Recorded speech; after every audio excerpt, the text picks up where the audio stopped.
بسم الله الرحمن الرحیم. السلام عليك يا وارث آدم صفوة الله. السلام عليك يا وارث نوح نبي الله. السلام عليك يا وارث إبراهيم خليل الله. السلام عليك يا وارث موسى كليم الله. السلام عليك يا وارث عيسى روح الله. السلام عليك يا وارث محمد حبيب الله. السلام عليك يا وارث أمير المؤمنين عليه السلام ولي الله. السلام عليك يا ابن محمد المصطفى. السلام عليك يا ابن علي المرتضى. السلام عليك يا ابن فاطمة الزهراء. السلام عليك يا ابن خديجة الكبرى. السلام عليك يا ثار الله وابن ثاره والبتر الموتود. أشهد أنك قد أقمت الصلاة وآتيت الزكاة وأمرت بالمعروف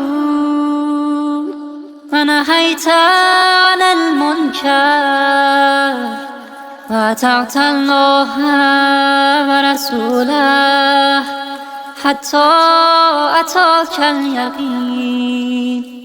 فلعن الله أمة قتلتك ولعن الله أمة ظلمتك ولعن الله أمة سمعت بذلك فرضيت به. يا مولاي يا أبا عبد الله، أشهد أنك كنت نورا في الأصلاب الشامخة والأرحام المطهرة. لم تنجسك الجاهلية بأنجاسها ولم تلبسك من مدلهمات ثيابها. وأشهد أنك من دعائم الدين وأركان المؤمنين. وأشهد أنك الإمام البر التقي الرزي الزكي الهاد المهدي. وأشهد أن الأئمة من ولدك كلمة التقوى وأعلام الهدى والعروة الوثقى والحجة على أهل الدنيا. وأشهد الله وملائكته وأنبياءه ورسله أني بكم مؤمن وبإيابكم موقن بالشرائع ديني وخواتيم عملي.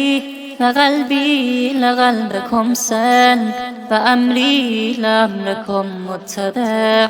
صلوات الله عليكم وعلى أرواحكم وعلى أجسادكم وعلى أجسامكم وعلى شاهدكم وعلى غائبكم وعلى ظاهركم وعلى باطنكم.